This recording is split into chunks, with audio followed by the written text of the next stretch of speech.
Good day, I'm Raynan Conanan and I'm here to perform how to take care of the newborn baby. Okay? There are three principles in taking care of a baby. First, you have to maintain and establish the airway of the baby. Second, you have to maintain the proper temperature of the baby. And lastly, you have the immediate assessment of the newborn. First, we have to gather all the equipment and supplies prior to the procedure for a smooth operation of the procedures. We have a water basin, an alcohol, petroleum jelly, a Creed's prophylaxis. We have here cotton balls, 2 kidney basin, a weighing scale, towels. We have a baby blanket, rubber mat. We have a bonnet, mittens, booties, and double-breasted type shirt and a diaper. Sterile gloves, measuring tape, nasal suction. We have a rectal thermometer. And we also have cotton buds. Okay, assumingly I already hand wash, you have to weigh the dress of the baby so that we can get it the correct measurement of the correct weight of the baby later. Okay, so after measuring all the dresses, diapers, kindly record it.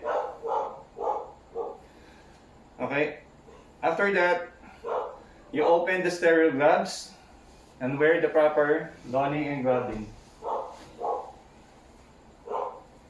You have to check the expiration and the packaging prior to use of the sterile gloves.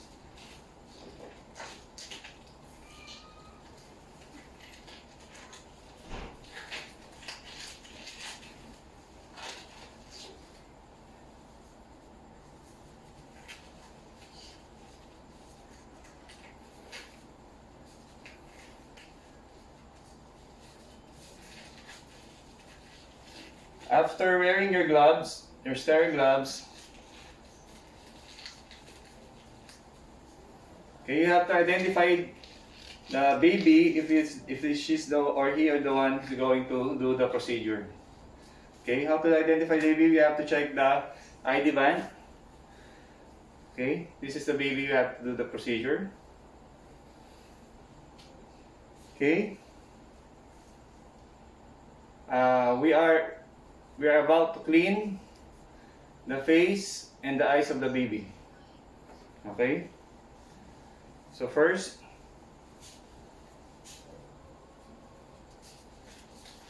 okay, get a cotton balls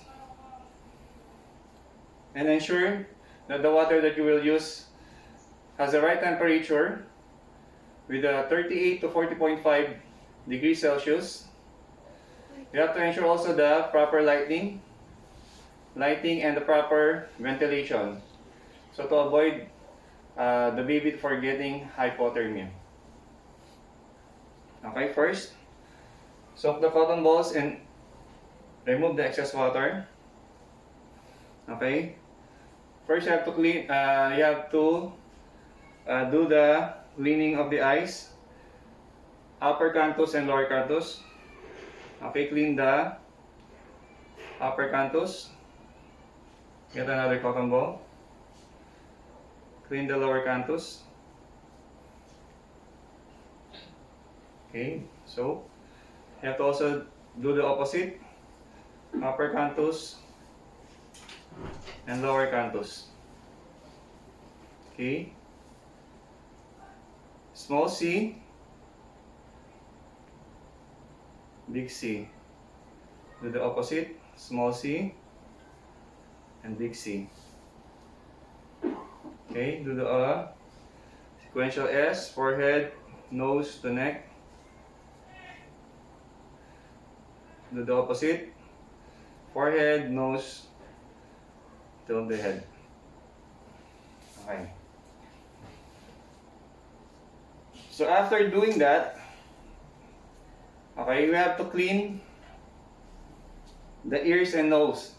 and the nares. Okay, the best way to do that is to use a cotton buds.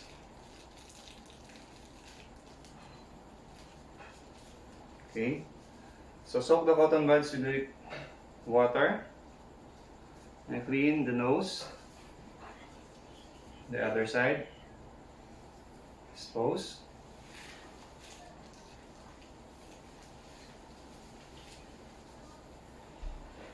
Clean the ears, the other side.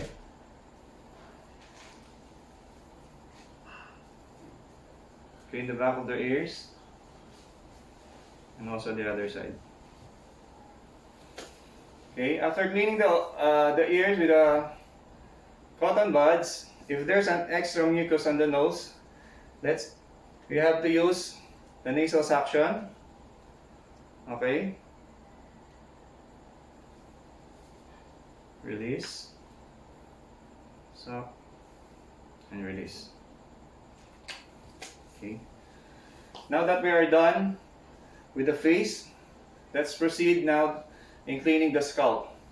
Okay? In cleaning the scalp, we have to remove the vernix, the mucus, and the extra blood. By doing that, you have to carry the baby in a football carry position. Hold the head properly and get one cloth for cleaning the scalp. In doing this, you have to soak the cloth and remove all the dirt on the scalp.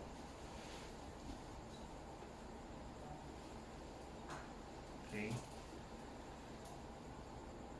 After that, use a dry towel and pat to dry. Okay. Remember, do not use any soap when cleaning the scalp because this is still a newborn. Okay. Now let's go in cleaning the torso and the perineal.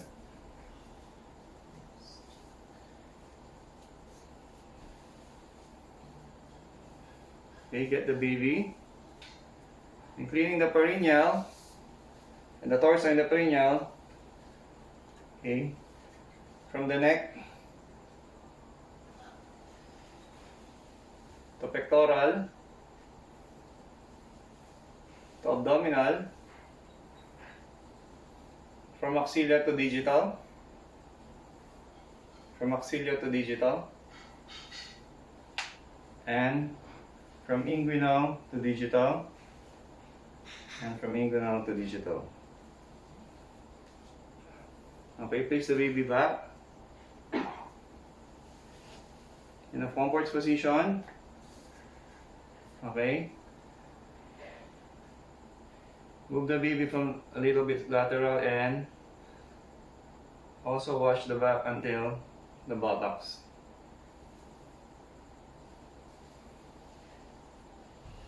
Now get a clean, dry cloth and pat the baby until it's dry.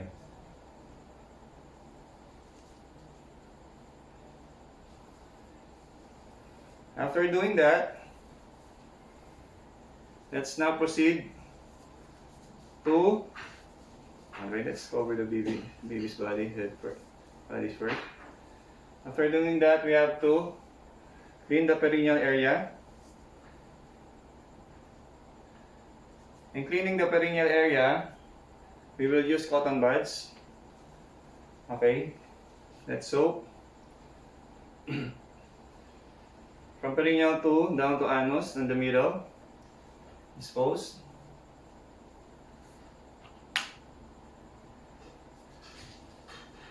From inguinal to anus. From the top inguinal to anus. Okay. Assuming this is a female baby, okay, we'll also clean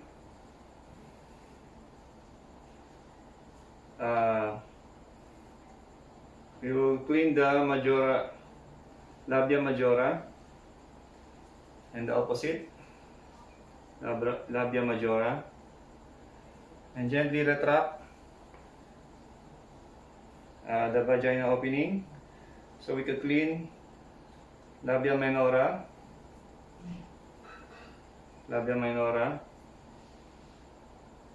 and the vulva opening. And do once more at the middle for total cleaning. Okay.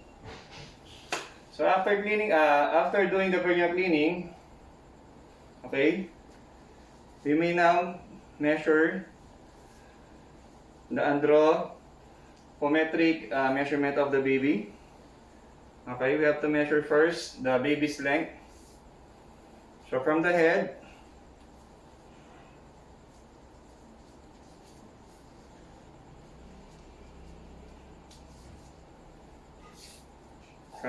until the toe. Okay, record. Now, you have to check the circumference of the baby's head.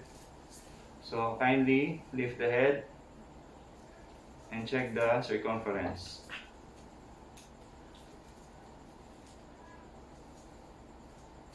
Okay, after getting the circumference of the head, we may now proceed to chest circumference.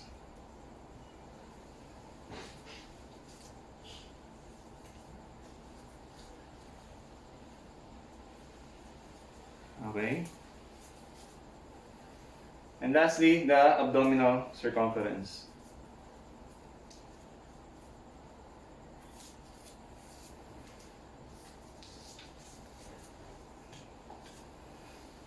Now, we will now sanitize the navel or the umbilicus. Okay, let's wrap the baby again to avoid hyperthermia. Okay, in cleaning the umbilicus, we will use a cotton buds. We dip and clean with the circular motion. 1, circular motion 2.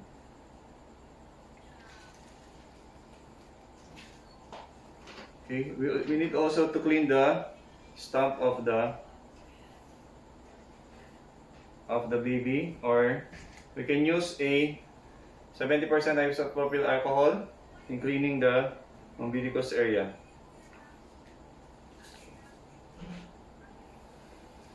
After that, you may now proceed to check the temperature of the baby using the rectal thermometer. First, we have to sanitize it with the 70% isopropyl alcohol.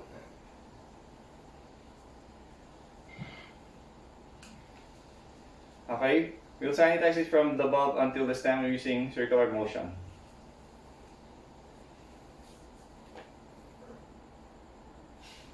Don't forget also to put a petroleum jelly, just a little bit, before inserting it into the anus. So wait for the rectal thermometer to alarm. So if the rectal thermometer already alarmed, kindly check the value of the thermometer prior to sanitizing it, because the alcohol has a cooling effect that may affect the temperature. So after getting it, you have to record it. Now we will sanitize the rectal thermometer again. Now, we have to start from the stem using circular motion until the bulb. Now dispose. Okay.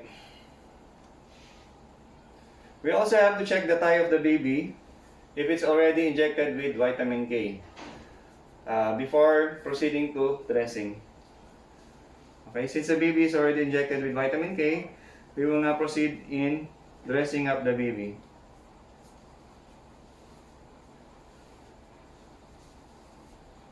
And you have to roll the sleeve on the right side, or left side of the baby, and insert it from the hands.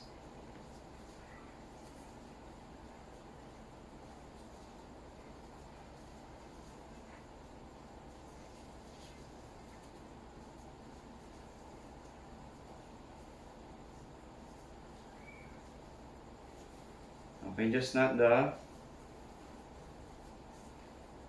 laces inside and the other end of the double-breasted type shirt.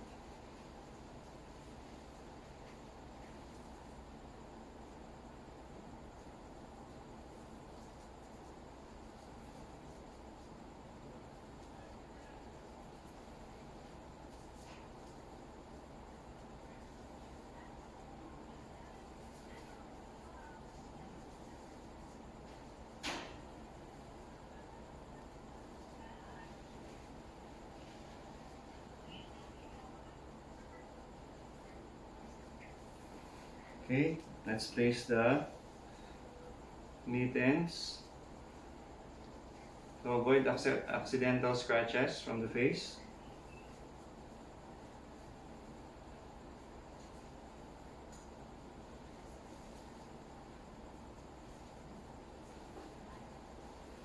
We may also put the diaper.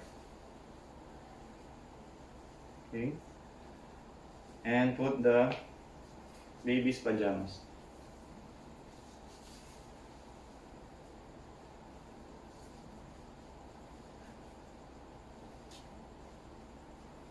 And lastly, let's put the booties.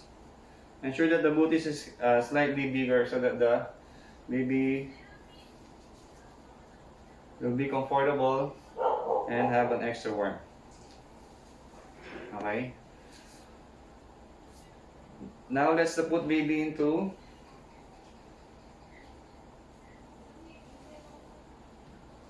a new blanket.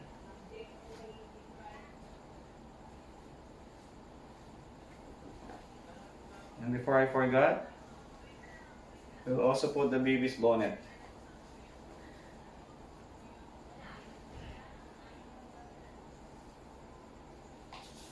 Okay.